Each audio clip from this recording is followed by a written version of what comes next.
1999 et les effets de cette politique actuelle et le travail qui reste à faire dans le futur. Alors, pour mieux comprendre cette présentation, je vais commencer avec un petit mot sur le vocabulaire. Pédagogie, ça veut dire l'éducation des élèves handicapés et en difficulté d'adaptation et d'apprentissage. Alors, ça, c'est beaucoup de mots. Alors, on dit en place de ça les élèves HDAA. Et maintenant, au Québec, 20% des étudiants sont catégorisés comme HDAA et 70% de ces étudiants sont intégrés dans les classes typiques. Alors, Québec a une longue histoire de réformes éducatives pour les élèves HDAA. Alors, la première politique, ça commence en 1963 et dure à peu près jusqu'à 1977. Et le thème de cette politique est le droit à l'éducation et le développement du champ de l'adaptation scolaire. Et qu'est-ce que ça veut dire? Ça veut dire que les étudiants handicapés sont enfin scolarisés. Et c'était à peu près 1960 que la politique s'intéresse à l'éducation des élèves HDAA. Et aussi pendant cette période, les professionnels éducatifs commencent à utiliser un modèle psychomédical avec les diagnostics et les interventions et tout cela. Alors, après le début de cette scolarisation des élèves handicapés, on voit encore une autre politique qui commence en 1978, à peu près jusqu'en 1994. Alors, le topic de cette réforme est la normalisation sous influence de l'éducation inclusive. Alors, c'est ici qu'on voit le début d'intégration en classe ordinaire dès que possible. Alors, oui, les droits des élèves HDAA augmentent et ils sont plus incorporés dans les écoles. Ce n'est pas nécessairement une éducation séparée des élèves typiques ou sans handicap. Alors, ça c'est un bref révision de l'histoire des réformes éducatives au Québec. Mais ce n'était pas tout à fait un succès avec cette dernière politique. Même si les élèves étaient intégrés dans les classes, les enfants et les enseignants n'ont pas eu les ressources nécessaires pour réussir. On peut voir avec cette citation, cependant, plusieurs élèves intégrés au cours de cette période seront des redoubleurs puis des décrocheurs. Ils ne finissent pas leur éducation, ça veut dire. Et c'est une positive, bien sûr, que les élèves sont dans les classes, mais c'est inutile s'ils ne réussissent pas dans ces classes. Alors, c'est un problème que la réforme de 1999 essayait de réparer. Donc, le problème principal, c'est la vitesse à intégrer les élèves HDAA. Il était problématique non seulement pour ces élèves, mais aussi pour les élèves qui n'ont pas de besoins particuliers et aussi pour les enseignants, parce que les enseignants sont préoccupés avec les besoins des élèves HDAA et ça prend beaucoup de leur temps parce qu'ils n'ont pas les ressources pour effectivement faire le travail. Alors, il y a une citation à droite qui vient dire le problème. Il y a donc deux droits à pondérer, celui de l'élève HDAA et aussi celui des autres élèves. Pour la suite, ce jugement s'avère déterminant. Alors, oui, c'est un problème parce que il faut éduquer tout le monde également. Alors, il faut augmenter les ressources qui sont disponibles pour les enseignants. Alors, je vais parler un peu de les détails de la réforme de 1999. Et le topic ou la thème qui sont présentés dans les textes, c'est la différenciation pédagogique ou la démoralisation. Et c'est à cause de cette réforme qu'il y avait plus de régulations mises en place pour protéger l'éducation des élèves HDAA. Et cela était une réponse directe au problème du dernier mouvement parce qu'il faut protéger ces droits qui, pour les élèves HDAA et aussi pour les élèves typiques. Et donc, les ressources qui sont disponibles pour les élèves HDAA sont plus individuelles et spécifiques pour leurs besoins.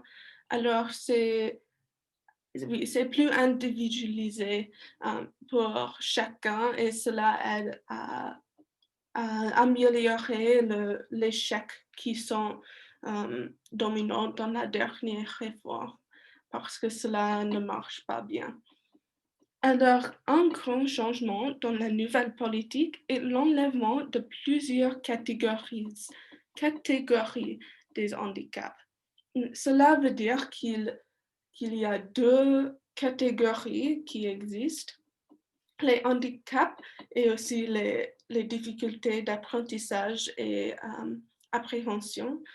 Alors, ces deux catégories sont ils grossissent un peu. Alors, c'est moins difficile d'être maître dans une de ces catégories. Alors, les élèves catégorisés comme HDAA deviennent de plus en plus nombreux parce que le niveau nécessaire pour qualifier pour un handicap est baissé. Alors, on voit de plus en plus des élèves qui ont des besoins particuliers. Alors, pour mieux comprendre cette politique, il faut savoir la différence entre l'intégration et l'inclusion scolaire. Ils sont très similaires, mais il y a des détails qui sont différents. Alors, l'inclusion scolaire est l'idéal dans l'éducation. La citation ici dit « L'inclusion totale repose sur une philosophie qui préconise la pleine participation de tous les enfants sans égard à leur handicap, à tous les aspects de la vie scolaire et communautaire. » Alors, il s'agit d'incorporation totale de tous les élèves, pas seulement les élèves typiques ou avec les handicaps moins sévères. Donc, c'est n'importe quel handicap ou quel désavantage que les enfants sont inclus dans la vie scolaire. À l'autre côté, on voit l'intégration scolaire qui est beaucoup plus commune. Et la citation ici, dire mainstreaming, peut se concevoir comme le processus par lequel on offre la possibilité à certains élèves en difficulté de fréquenter la classe ordinaire. Et cela veut dire que certains enfants pourraient entrer dans une classe ordinaire, mais il y a les élèves dans les classes spéciales encore. Il y a les limites pour qui pourrait entrer dans les classes typiques. Alors, Oui, ce sont des idées similaires, mais pas tout à fait la même. Et encore, l'inclusion scolaire est le but final, dans mon opinion, selon moi, pour l'éducation des élèves HDAA. Et beaucoup de professionnels éducatifs sont d'accord avec ce but d'avoir l'inclusion scolaire. Alors, qu'est-ce que ça veut dire pour la réforme de 1999? On voit que l'intégration est plutôt liée au concept du mainstreaming, où il ne s'agit pas de vraie inclusion dans toutes les parties de la vie scolaire, académique et aussi sociale et toutes les parties de la vie qui se passent dans les écoles. Et aussi, on voit que la réforme de 1999 utilise les idées des deux approches pour améliorer la vie scolaire des étudiants HDAA. Et la citation ici dit qu'il est possible d'interpréter l'approche québécoise comme centriste, c'est-à-dire dans une approche d'inclusion partielle. Donc, il n'est pas encore au niveau d'inclusion, donc tous les enfants ne sont pas dans les classes ordinaires tout le temps. Donc, c'est pas... il y a le travail à faire encore pour les personnes qui pensent que l'inclusion scolaire est la meilleure option, la meilleure option. Alors, est-ce que la réforme de 1999 était un succès? Pour évaluer le succès de la réforme, il faut regarder les perceptions des populations touchées par cette politique. Et cela inclut les administrateurs et aussi les enseignants et finalement les parents et les enfants. Donc, les perceptions des administrateurs et le gouvernement sont pour la plupart satisfaits des résultats de la réforme d'éducation.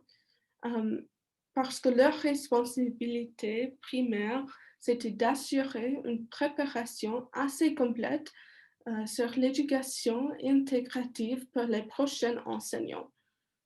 Alors, est-ce qu'il a réussi à préparer les enseignants? Selon l'article que j'ai lu, non, pas tout à fait. On va voir certains travaux révèlent que les enseignants éprouvent des difficultés à composer avec une diversité d'apprenants et ne sont pas outillés pour relever ces défis. Alors, les programmes ont des classes pour éduquer les enseignants, mais ce n'est pas assez pour préparer les enseignants dans les classes qu'ils enseignent. Alors, les administrateurs et le gouvernement, oui, ils sont satisfaits même si ça n'était pas un vrai succès. Et aussi, je n'ai pas inclus sur le mais il a aussi l'obligation de financer les ressources pour les classes. Et aussi les enseignants et les élèves ne se sentent pas comme c'était un succès non plus. Alors, qu'est-ce que c'est les perceptions des enseignants? Les enseignants soutiennent l'inclusion et l'intégration scolaire en principe. Toutefois, ils n'ont pas les ressources nécessaires pour les faire effectivement. En pratique, leur soutien diminue.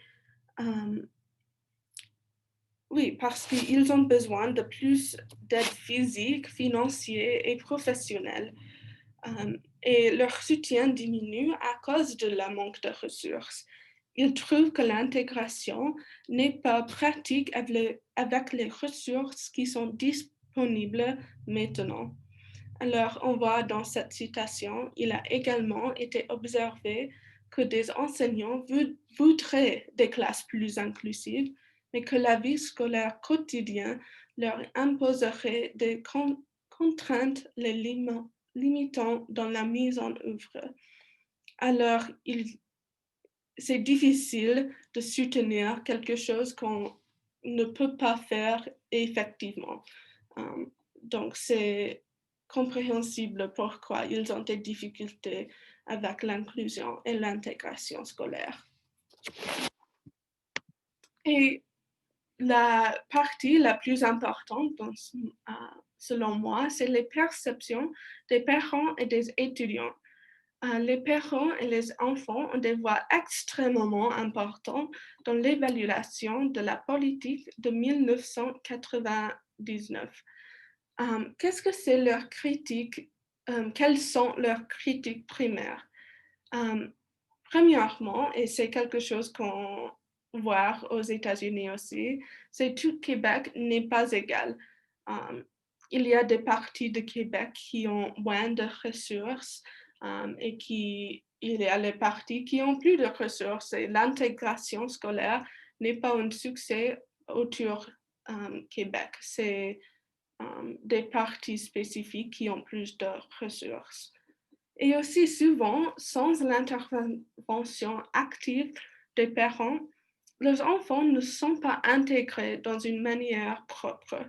Alors, on voit que les enfants à cette époque sont les premières dans leur classe d'être intégrés.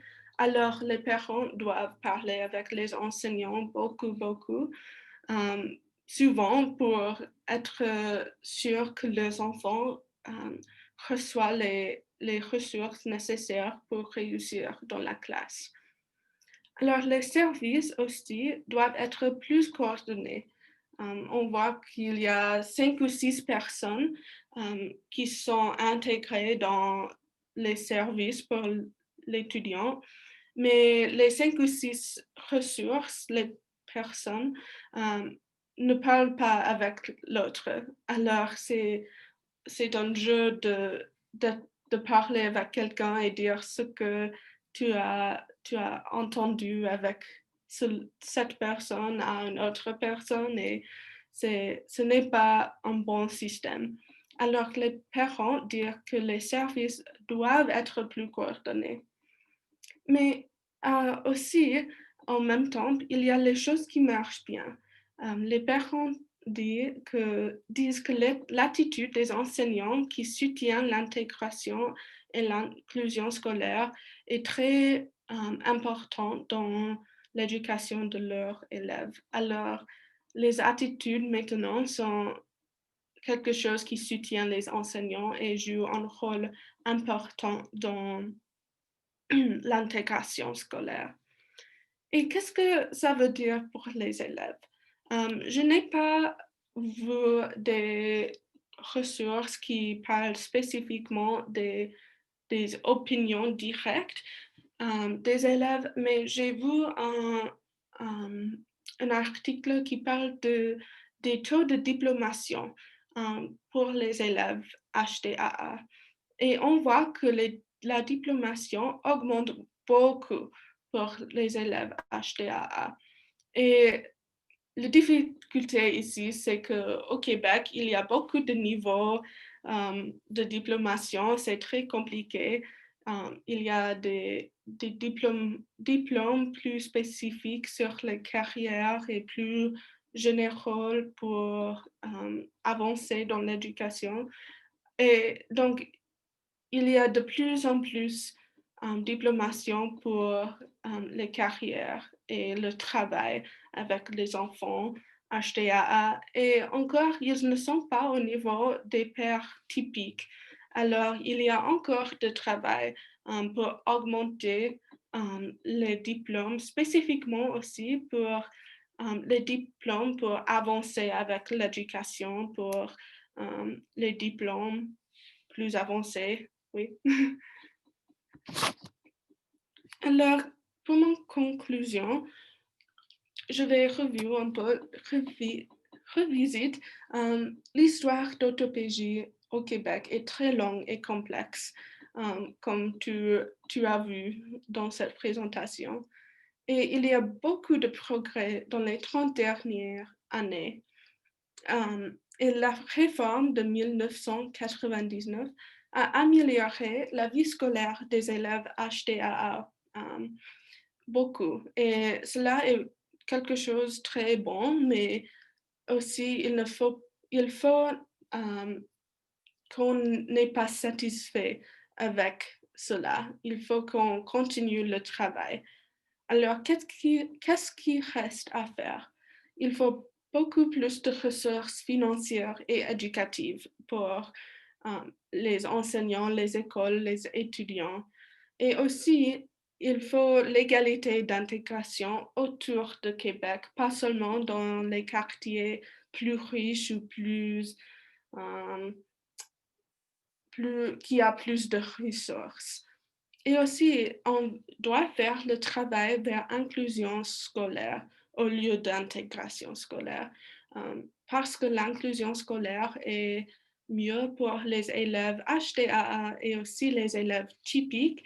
Il faut que nous fassions du travail pour accomplir l'inclusion scolaire. Alors, ça, c'est mon présentation. Merci de votre attention. Et auriez-vous des questions à me poser?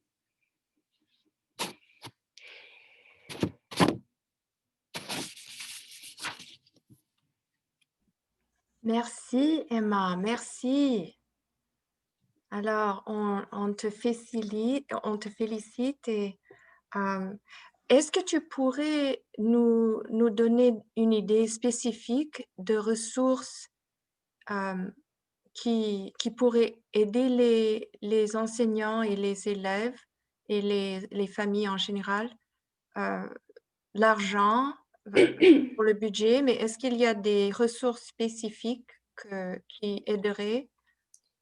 Oui, souvent les professionnels éducatifs qui ne sont pas exactement enseignants, mais ils travaillent direct avec les élèves dans la classe.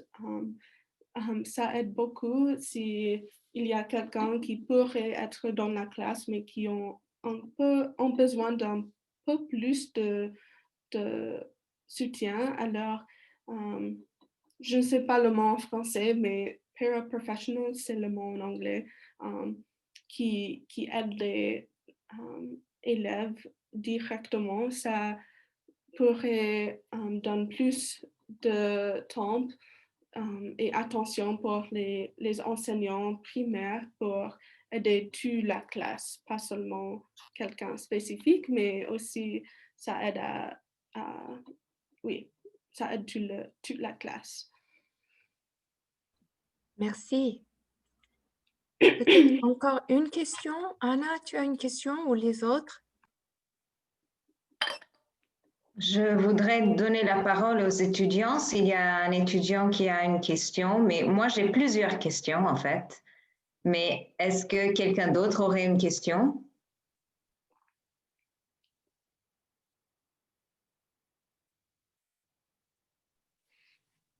Alors je pose la mienne. Oh, peut-être Colin, est-ce que tu as une question? Non? OK. Je pose la question. Donc, merci beaucoup d'abord. Et c'est très intéressant parce que il y a un pont entre ta présentation et celle qu'on va entendre après de Ashley. Et en fait, moi, j'étais curieuse de savoir d'abord la définition de handicapé, parce que tu parles un peu de l'ouverture de cette définition dans les dernières années et que le numéro d'enfants qui sont considérés HDAA sont plus élevés maintenant qu'ils l'étaient il y a 30 ans. Mais en 63, 77, quand on a commencé un peu à discuter de cette réforme, quelle était la définition à la base de handicapé? Alors, au début, je pense que c'était plutôt les handicaps physiques avec oui, les handicaps physiques et aussi la santé mentale qui sont plus visibles, qu'il faut plus d'attention et plus de soutien quotidien. Mais je pense que maintenant, les catégories encore, l'handicap, c'est plutôt physique, ou quelque chose avec le corps qu'il faut des adaptations.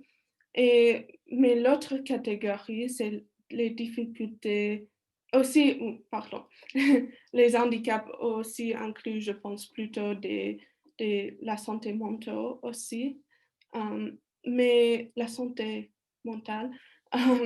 Mais l'autre catégorie, c'est plutôt comme dyslexie et les choses pour l'appréhension et plus spécifiques dans cette catégorie avec les choses qui sont plutôt liées aux académies et l'école. Ça, c'est mon compréhension de cette topic.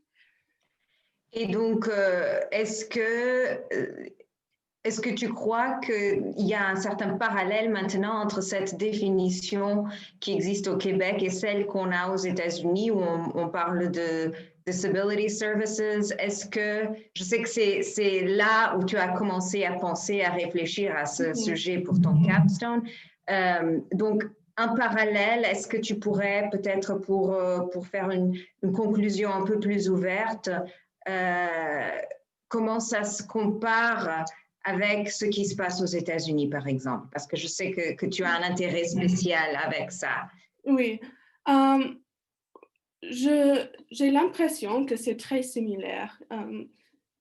Les États-Unis sont, selon les cours que j'ai pris à CSB et mon expérience, c'est que les États-Unis sont plutôt dans l'intégration scolaire et le mainstreaming. Alors, je pense que les ressources et le modèle que les systèmes utilisent sont très similaires. Et aussi, on voit des catégories. Une différence spécifique, c'est il y a beaucoup de catégories aux États-Unis très spécifiques. Je pense qu'il y a à peu près 10 catégories. Peut-être Ashley, c'est la numéro. Mais, donc ça, c'est une grande différence. Mais en général, je pense qu'ils sont dans les lieux très similaires. Alors, les deux ont le travail à faire pour améliorer la situation. Mais oui, ils sont dans une meilleure position que dans l'histoire. Merci.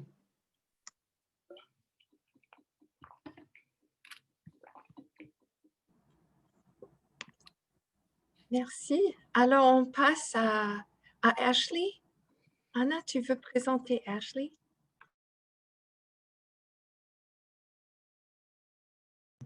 Voilà, bien sûr. Donc, merci Emma pour ta belle présentation. Et comme je disais, Ashley va un peu rebondir de ce que Emma vient de présenter parce que Ashley aussi a un sujet dans le domaine de la pédagogie, de l'éducation, aussi un peu lié à cette idée d'inclusion scolaire. Et on va voir qu'en France aussi, l'inclusion scolaire est loin d'être atteinte, mais il y a quand même des pas qui sont pris de façon à y arriver. Donc, Ashley est aussi en dernière année. Elle entame le français, mais aussi l'éducation. Elle sera enseignante dans le futur. Et si on a un peu de chance, elle sera soit au Luxembourg ou en France l'année prochaine pour enseigner aussi. Donc, le sujet d'Ashley est les approches pluriculturelles et plurilinguistiques dans la pédagogie en France. Donc, à toi la parole, Ashley.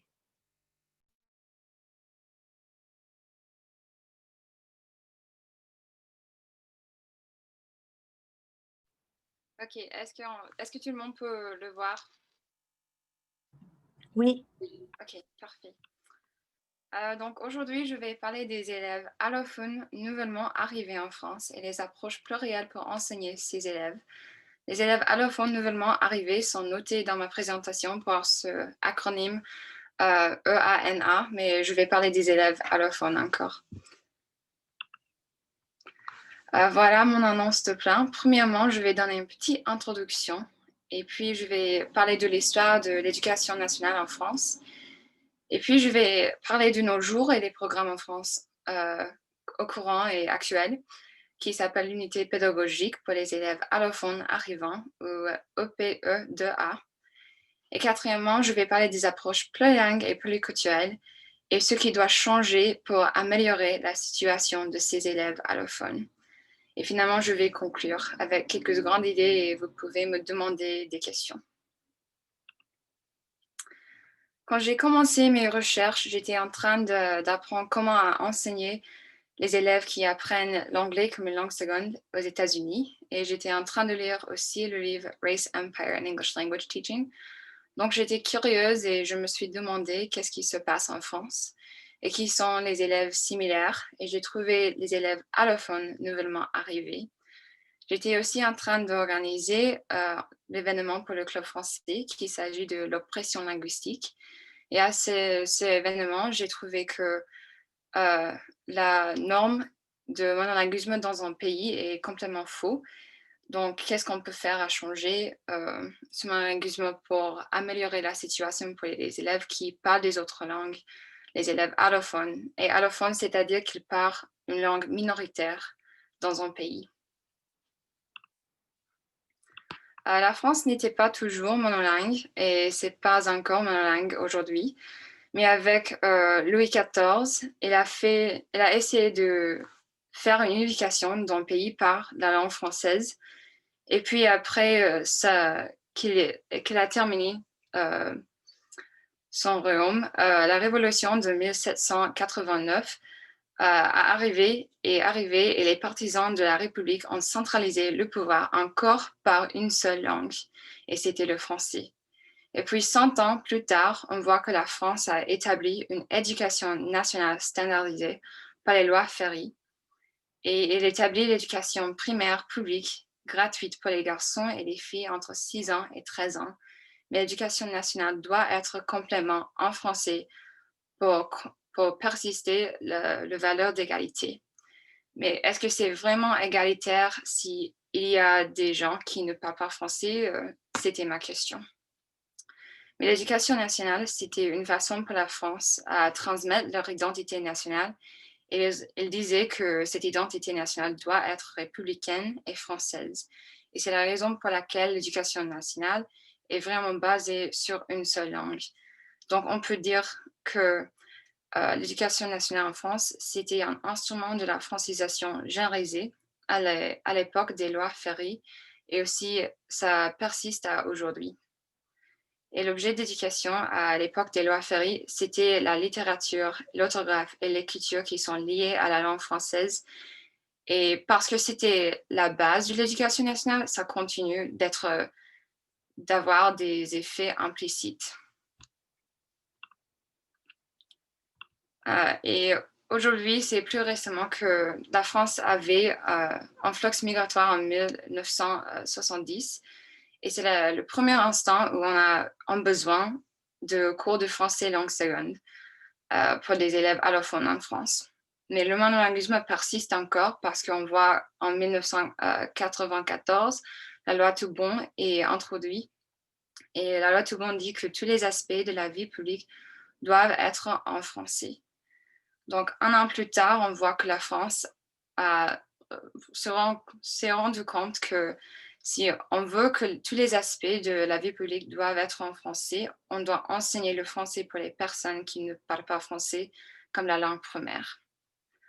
Donc, ils ont introduit des programmes de FLS, le français langue seconde, mais ces programmes ce n'est que le grammaire de français et la culture française. Donc, en même temps qu'on essaie de donner les élèves allophones des compétences à réussir et gagner la vie, on risque de perdre leur culture et leur langue pour eux-mêmes. Donc, qu'est-ce qu'on peut faire? On voit que le monolinguisme et l'éducation sont vraiment liés par cette histoire. Et c'est problématique parce que la France semble monolingue et pour la plupart des gens en France aujourd'hui, ils pensent que la seule langue parlée en France, c'est le français. Mais ce n'est pas vrai, c'était pas vrai au passé et ce n'est pas vrai encore aujourd'hui parce qu'on voit que la France avait des langues régionales comme l'occitan, le breton et ces langues sont vivantes encore aujourd'hui. Mais aussi le monde est plus divers parce qu'on est plus connecté grâce à la technologie et les méthodes de voyager. Donc on voit que il n'y a que des langues régionales, mais aussi les langues des élèves allophones. Et dans la même ville, on peut voir des cultures différentes et des langues différentes. Donc, ce monolinguisme dominant cause un peu de souffrance pour les identités plurilingues parce qu'il y a encore ce risque de perdre les autres cultures des autres langues par une grande force de faire le monolinguisme. Dans un livre que j'ai lu qui s'appelle « Quel français à l'école ?», l'auteur propose que derrière ce monolinguisme dominant se manifeste un refus implicite de plurilinguisme et une résistance à l'altérité. Donc aujourd'hui, qu'est-ce que la France a essayé de faire pour améliorer la situation et travailler contre ce risque de perdre des autres cultures, les autres identités plurilingues des élèves aux écoles et au collège? La France a introduit en 2012 des unités pédagogiques pour les élèves allophones arrivants. Je vais utiliser l'acronyme EPE2A pour noter ce programme. Qu'est-ce que c'est ce programme? C'est un programme en France qu'il utilise avec le but de l'intégration scolaire pour ses élèves et veut que ces élèves intégrés dans une classe ordinaire où toutes les compétences et tous les sujets sont enseignés en français. La partie la plus importante de ce programme, c'est la classe d'accueil qui est nécessaire pour apprendre le français et apprendre la culture française. Et dans ce cours, les élèves ils n'apprennent que le français. Et pendant la première année en France, après que ces élèves sont arrivés, ils sont dans un cours de français pendant 9 à 2 heures par chaque semaine. Ils sont séparés des autres cours ordinaires, ils sont séparés des autres disciplines. Ils n'apprennent que le français pendant ces heures. Mais ce qui est bon de ce programme, c'est que c'est le premier instant où la France a essayé d'établir des approches plurilingues et pluriculturelles. Et qu'est-ce que c'est les approches plurilingues et pluriculturelles? Ils sont des approches qui ont 3 aspects importants pour enseigner ces élèves allophones. La première, c'est l'interculturel, c'est-à-dire que ces élèves doivent apprendre des autres cultures et doivent comprendre des autres cultures comme leur culture et la culture française et les cultures des autres élèves dans la classe. Et deuxièmement, c'est l'intercompréhension, c'est-à-dire est-ce que ces élèves peuvent communiquer avec le français et leur langue aussi? Est-ce qu'ils peuvent comprendre des autres personnes et ce qui est lié, etc. Troisièmement, c'est la plus importante à mon avis, c'est l'éveil aux langues, c'est-à-dire que ces élèves vont être conscients de la réalité qu'il y a plein de langues dans le monde et que la diversité linguistique existe et que c'est important. Et aussi, à travers les 3 approches, on crée une vision globale pour ces élèves et par la nature que ces élèves ils ne sont pas nés en France, ils ont déjà une vision globale, mais ce programme est reconnaissant de cette vérité pour ces élèves. Et aussi, les approches plurilingues et pluriculturelles développent une rencontre d'autres perspectives. Et les autres perspectives, pour la première fois en France, peuvent être les perspectives de leur famille et aussi la France et les profs, etc. Mais ces approches incorporent les compétences linguistiques et globales par des expériences biographiques. Donc, ces élèves peuvent apprendre le français par leurs expériences biographiques. Et en 2013, on voit que la France a réussi dans un sens pour valoriser la diversité linguistique. Il a introduit la loi qui dit, outre les enseignements de langue qui leur sont dispensés, les élèves peuvent bénéficier d'une initiation à la diversité linguistique. Les langues parlées au sein des familles peuvent être utilisées à cette fin. Donc, la France a réussi dans une façon de garder la diversité linguistique pour ses élèves, mais on savait que dehors la classe, les espaces plurilinguistiques et pluriculturels sont vraiment restreints. Alors, qu'est-ce qu'on peut faire en plus à améliorer la situation? Je propose qu'on ajoute, en addition aux approches plurilingues et pluriculturelles, une approche interdisciplinaire. Je crois que les approches plurilingues et pluriculturelles sont déjà développées en France et elles sont bonnes, mais une approche interdisciplinaire va réussir à améliorer la situation. On voit que les approches plurilingues et pluriculturelles enseignent des compétences linguistiques, comme j'ai dit, et aussi des connaissances d'autres cultures et d'autres langues, et utilisent des expériences biographiques. Mais les compétences linguistiques ne sont pas assez parce qu'on savait que dans le monde après la vie scolaire et dans le monde de la vie scolaire, il y a plein d'autres compétences que les élèves doivent apprendre, comme en les sciences, les maths, etc. Donc, les autres compétences cognitives sont nécessaires et par une approche interdisciplinaire, les autres disciplines sont bienvenues dans un cours de PE de A ou en cours d'accueil. Et encore, c'est une intégration pour ces élèves plus réaliste. Donc, il peut intégrer dans les autres cours qui sont enseignés en français, mais qu'il s'agit de maths, sciences, etc. Pourquoi est-ce que j'ai choisi les approches interdisciplinaires? Je l'ai choisi parce qu'une approche qui incorpore l'interdisciplinarité est au cœur des approches plurielles et de l'inclusion. Et je propose que l'égalité qui est basée sur une seule langue n'est pas vraiment égalitaire, mais l'égalité qui est inclusive et plutôt liée avec les élèves allophones nouvellement arrivés. Et puis, un petit sommaire, j'ai fait mon introduction et j'ai parlé des raisons pour lesquelles j'ai choisi mon sujet.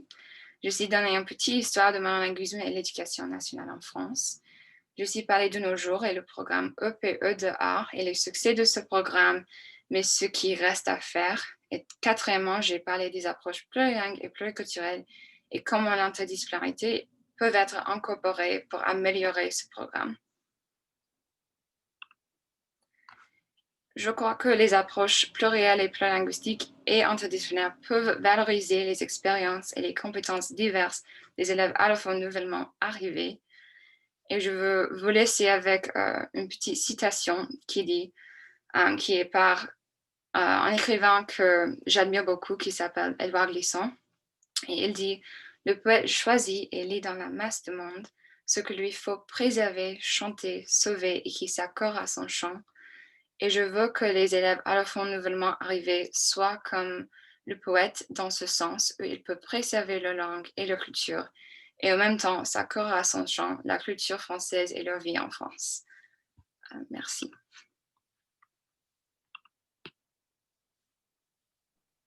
Bravo, bravo Ashley. Merci beaucoup pour cette belle présentation de ton sujet. Ton sujet aussi pédagogique comme celui de Emma. Et donc, ça rebondit très bien et ça répond à la présentation d'Emma. Est-ce qu'il y a des questions dans l'auditoire pour Ashley? On a quelques minutes pour des questions.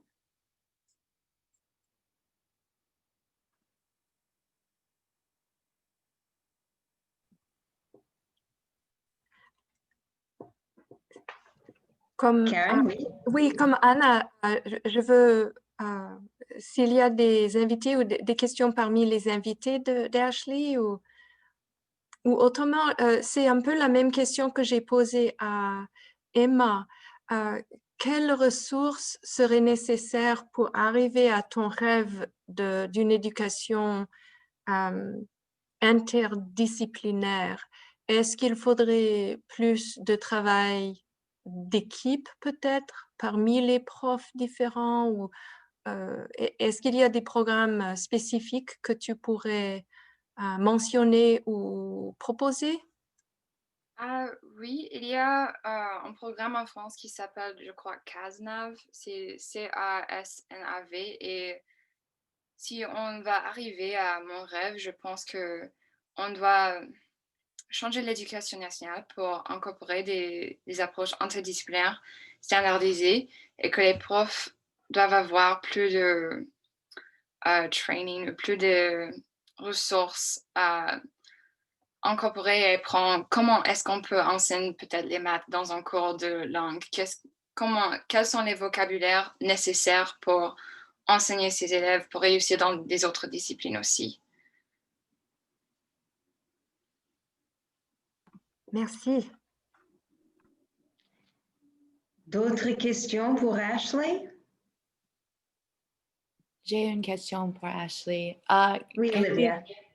Qu'est-ce que tu penses que nous pourrions faire pour les étudiants à CSBSJU qui parlent plus d'une langue? Nous avons parlé beaucoup de ça dans notre événement pour le club français. Et c'est difficile à dire parce que je ne suis pas une étudiante qui parle... Je parle français, mais ce n'était pas ma première langue. Donc, je ne suis pas une partie de cette population. Alors, c'est difficile à dire, mais je pense qu'on doit faire des autres étudiants et d'autres profs plus reconnaissants de les expériences des personnes qui ne parlent pas la langue dominante dans un pays.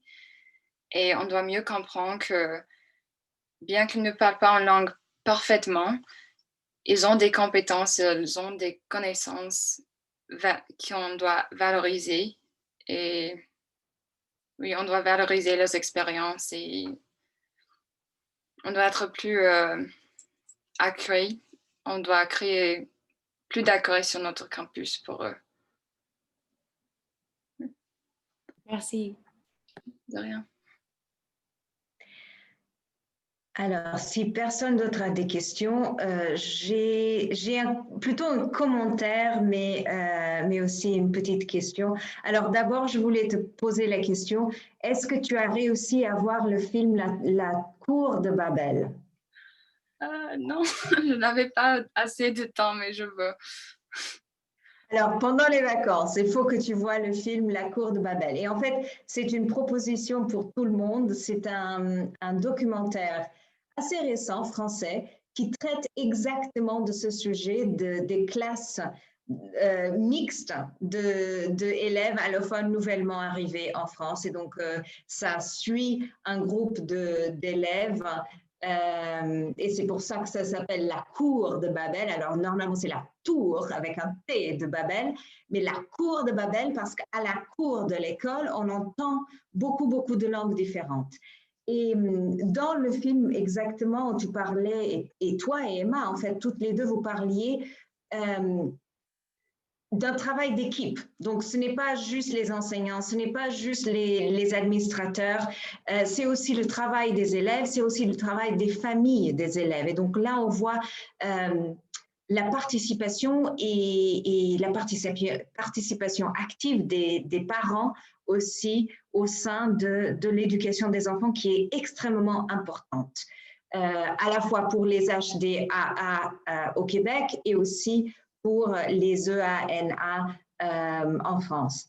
Et vu que Emma a très bien montré donc, les perspectives des administrateurs, des enseignants, des élèves, est-ce que dans tes recherches, Ashley, tu as peut-être remarqué un peu la perspective des élèves eux-mêmes? Est-ce que tu as vu dans la voix des EANA un peu leur réaction à l'éducation qu'ils reçoivent?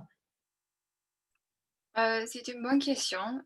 J'imagine que ces élèves veulent une approche plus interdisciplinaire parce qu'ils veulent intégrer avec les autres élèves et d'être exclus dans un sens pendant 9 à 2 heures. C'est un peu frustrant, mais c'est difficile à dire parce que je ne suis pas eux. Mais à mon avis, oui, je pense qu'ils aiment les approches plurilingues et pluriculturelles parce qu'ils peuvent incorporer leurs expériences comme un élève allophone.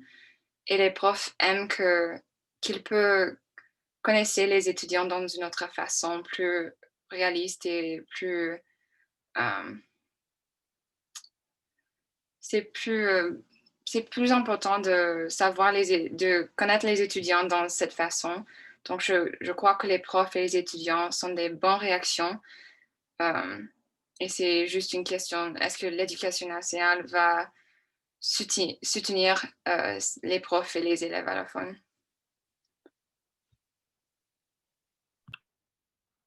Bien, merci beaucoup. Merci Ashley.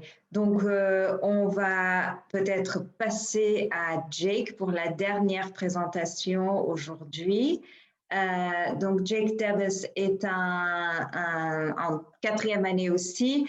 Il fait des études de français et aussi, si on réussit à l'avoir en France l'année prochaine, on espère qu'il ira en France aussi avec le programme TAPIF et il sera là-bas avec Ashley, peut-être avec Emma, qui sait.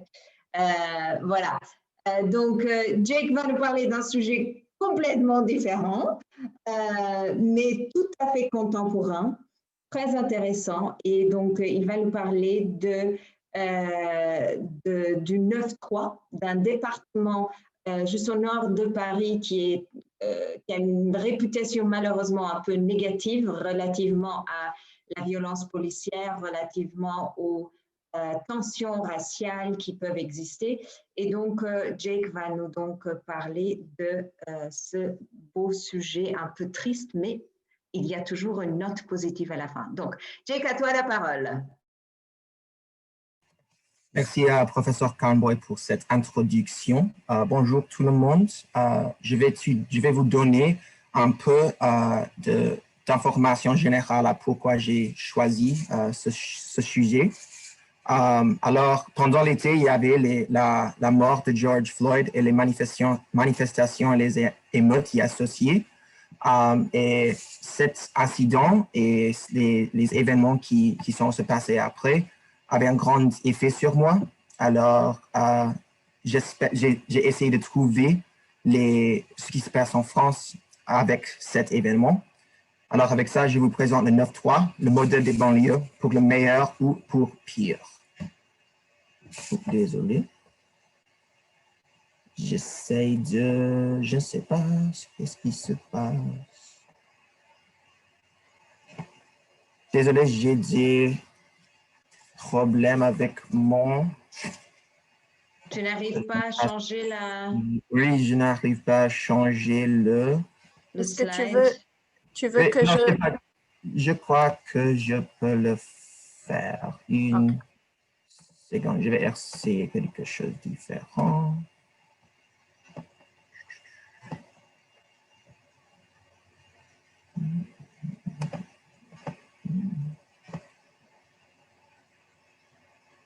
Et alors, je ne sais pas qu'est-ce qui se passe maintenant.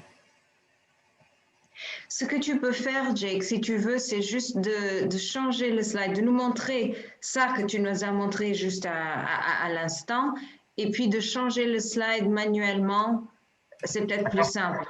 Si ça fonctionne, ça... Ça marche, ça marche. Oui, Oui. ça marche. Désolé. Alors, je vais commencer avec un petit annonce de plan. Je vais commencer avec une introduction bref pour montrer l'importance de ce sujet.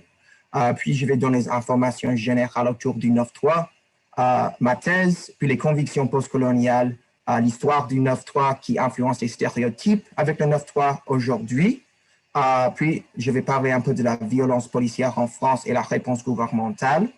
Et je vais finir par parler de la changement qui peut arriver en France. Alors, en commençant, une brève introduction. En France, il y a une tension entre les banlieues et les villes. Cette tension est importante parce que les habitants des banlieues ne s'entendent pas français. En fait, les habitants des banlieues ont créé un terme pour eux-mêmes et ce nom, ils sont banlieues, ils ne sont pas français. Et la deuxième raison est la France chemine lentement vers l'établissement de deux communautés bien distinctes. Ces deux communautés sont les banlieues et les villes. Cette chemin est tellement visible dans le 93e département.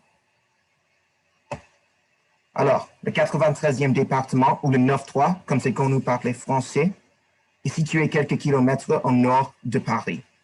La plupart de la population est immigrant, hérité d'immigrants ou minorités.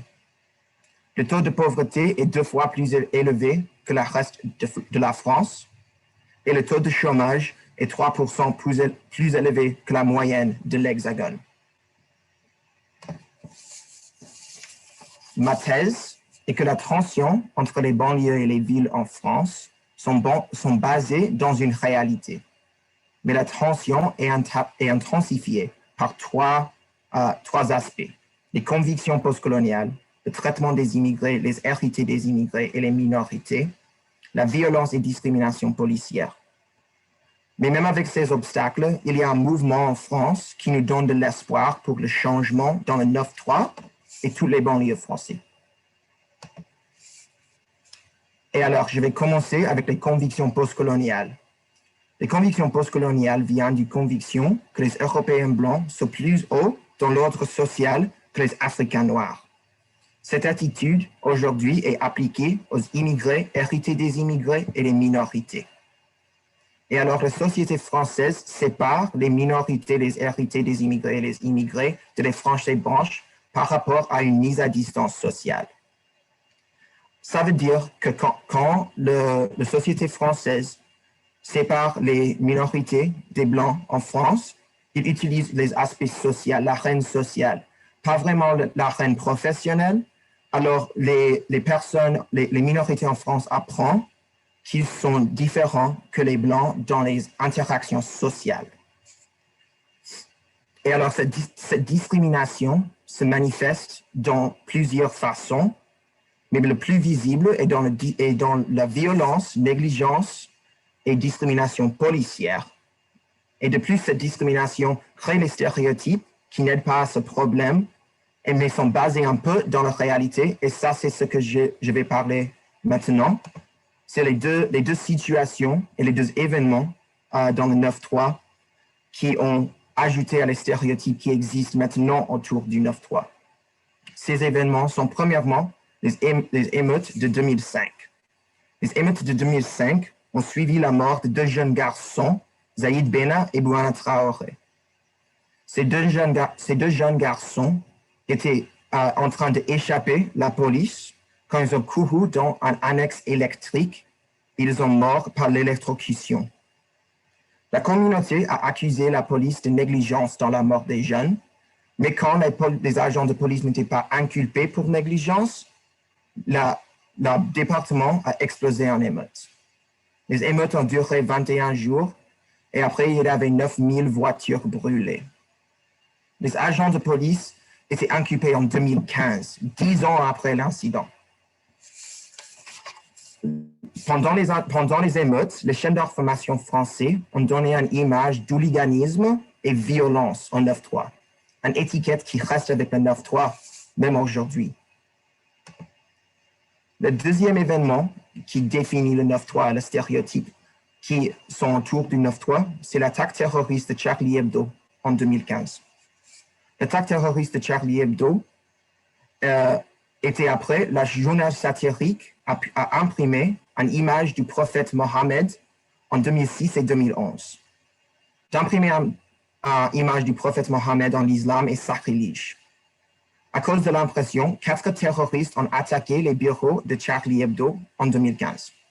12 personnes sont mortes dans le bureau avec un agent de police dans la rue. Les terroristes ont été traqués au 9-3 où, après quelques jours, ils ont été tués par la police.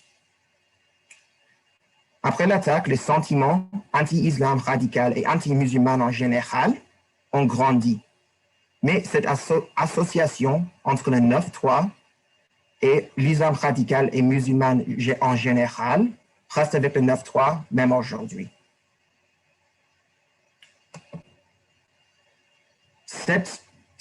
Ces stéréotypes autour de les minorités en France, que j'ai parlé d'une association d'hooliganisme, violence et aussi du sentiment anti-musulman, ajoutent aux violences policières en France. Maintenant, je vais vous donner 2 exemples récents de la violence policière en France. Le premier exemple est Michel Zecler.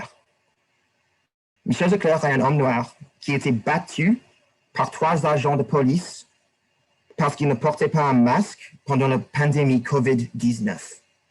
L'attaque a duré 13 minutes et l'attaque a été filmée sur une caméra de surveillance. Après les 13 minutes, quelques témoins ont essayé d'aider M. Zecler et quand les témoins ont arrivé, les agents de police ont quitté la scène de crime. Mais après, les agents de police ont retourné à la scène pour appréhender M. Zecler pendant 24 heures. Oh, désolé, 48 heures, pas 24 heures, 48 heures. Le deuxième exemple est la mort d'Adama Traoré. Adama Traoré est mort dans la garde à vue de la police et les détails ne sont pas clairs. Il est mort par l'asphyxie en 2016 dans la même façon que George Floyd. Alors que les manifestations autour de la mort de George Floyd aux États-Unis ont commencé, les Français ont fait un pareil entre sa mort et la mort d'Adama Traoré. Les manifestants en France demandent du changement, mais le gouvernement français ne trouve pas une résolution. En fait, il exacerbe le problème.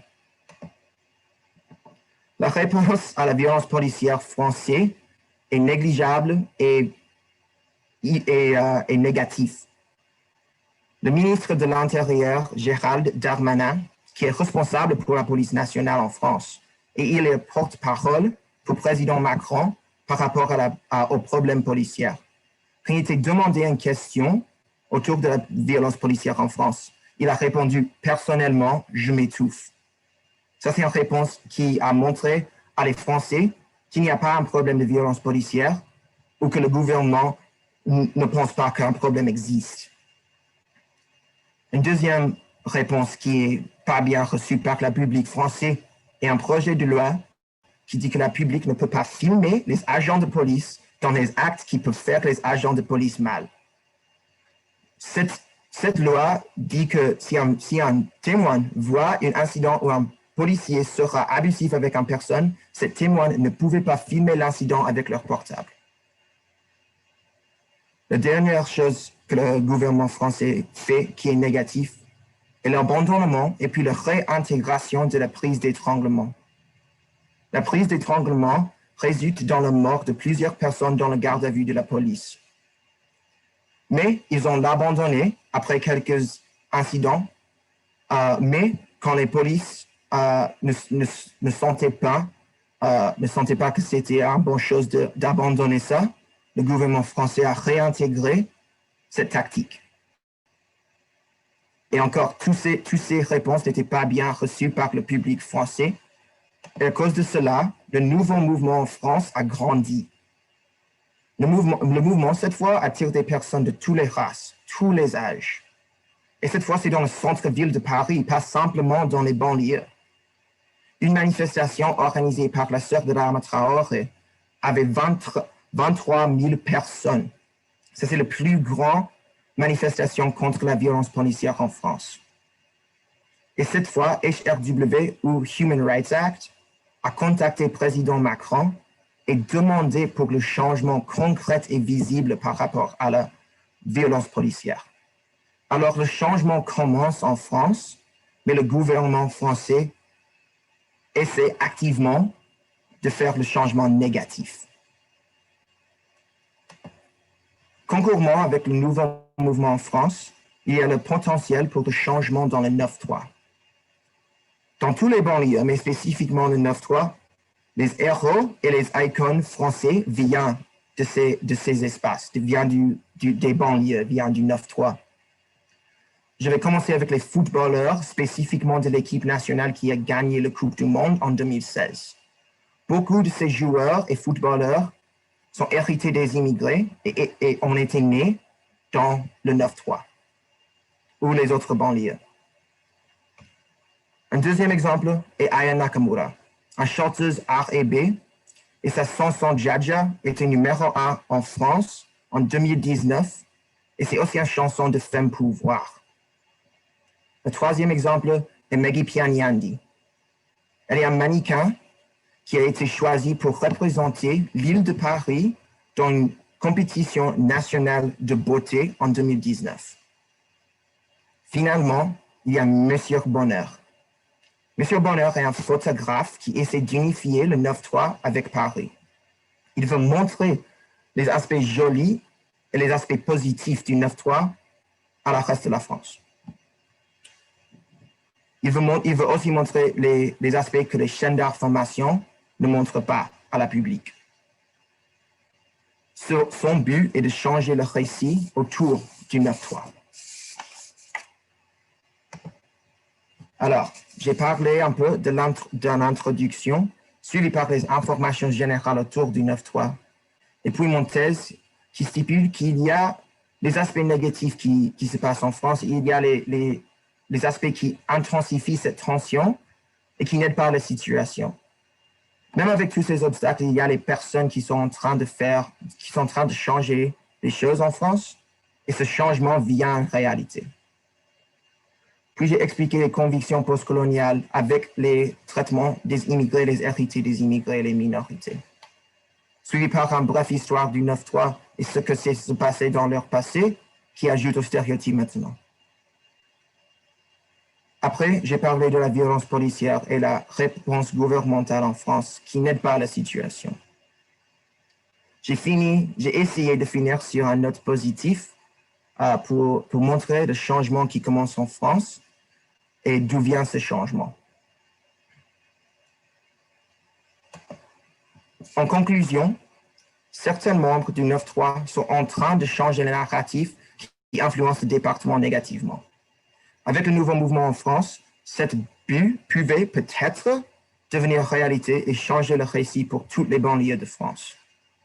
Et je vous laisse avec une citation de Monsieur Bonheur qui dit « Noir, blanc, arabe, asiatique, chaque ombre et chaque classe sociale. Tout comptant ensemble, ça, à mon avis, est le vrai français. » C'est la vraie France, désolé, c'est la vraie France. Est-ce qu'il y a des questions?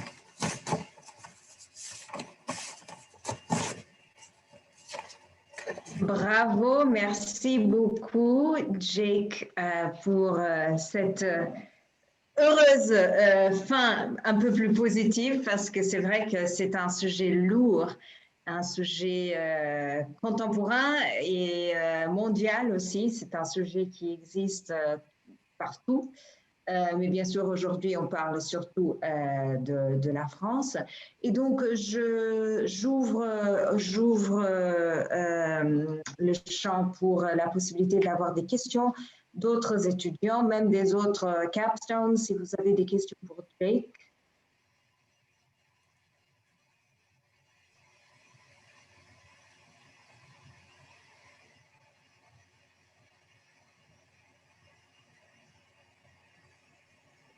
Alors, je ne veux pas couper la parole aux étudiants, mais alors, Jake, merci à tous les trois. Merci des présentations où il y a, comme Anna a dit, il y a des liens importants.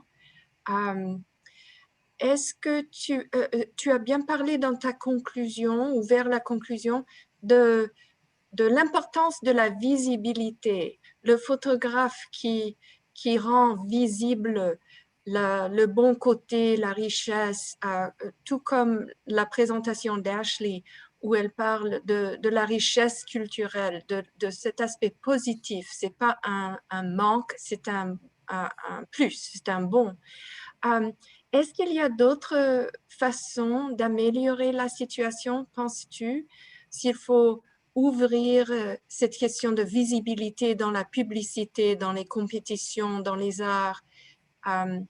Est-ce qu'il faut retourner à cette loi? Qu'est-ce que c'est? La prise d'étranglement, par exemple. À ton avis, qu'est-ce qu'il faut faire d'urgence? Qu'est-ce qu'il faut changer maintenant pour améliorer la situation?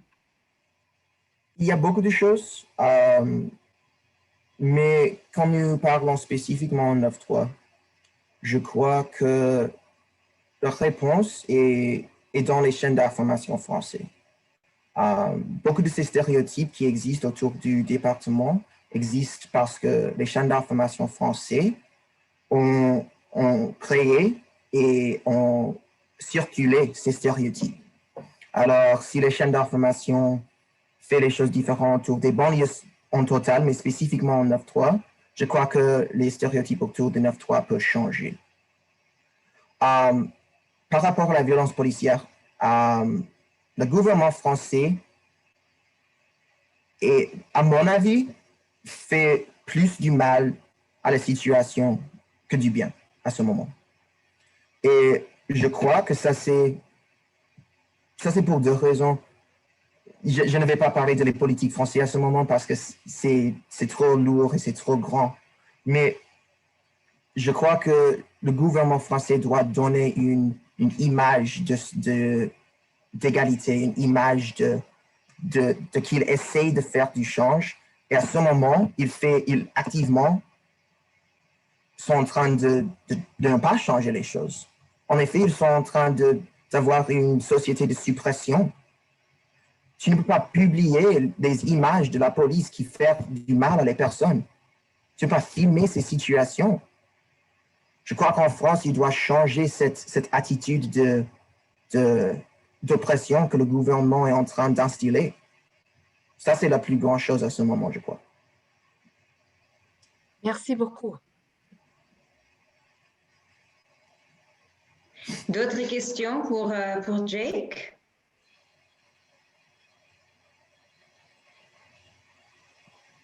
Est-ce que tu sais pourquoi il a créé ce projet de loi où il a interdit? Oui. Alors, l'exemple que j'ai donné de Michel Zecler était filmé sur un caméra de surveillance dans la bureau de Michel Zecler. Et alors, une journal français a pris cette film de l'attaque et l'a publié en France. Il a circulé partout.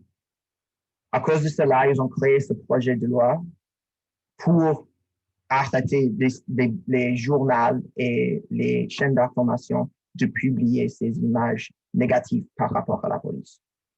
Alors, c'était plutôt en réponse à l'événement et l'incident qui s'est passé avec Michel Zecler.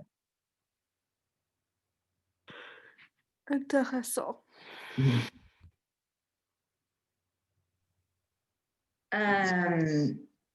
Alors, moi, je te pose une petite question parce que je sais que tu as fait beaucoup de recherches aussi autour de certaines études qui ont été faites sur l'attitude de la police envers les minorités. Est-ce que tu pourrais peut-être partager avec nous brièvement quelques-unes de ces études qui montrent vraiment une certaine tendance, un certain biais de la part de la police? Oui, bien sûr. J'ai trouvé, dans mon recherche, j'ai trouvé deux études. La première a dit que dans 100 contrôles policiers, 31,2% de ces contrôles seraient contre les minorités visibles. Les minorités visibles veut dire que par la couleur de leur peau, tu peux dire qu'ils sont minorités. Alors, simplement pas blancs. La deuxième étude était un peu plus compliquée, mais la conclusion était simple, que la police sont, même si la majorité de la population en France est blanc, la majorité des contrôles policiers, ou plus proche que 50% des contrôles policiers sont contre les minorités, même si la population française a une majorité blanche. Il y a aussi les statistiques dans cette étude qui montrent que un jeune homme maghrébin a une 5,2 fois plus élevé d'être arrêté par la police qu'un jeune homme blanc. et un jeune homme noir a une 9,9 fois plus élevé d'être arrêté par la police qu'un jeune homme blanc.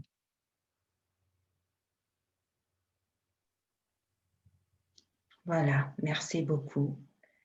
Est-ce qu'il y a une dernière question pour Jake?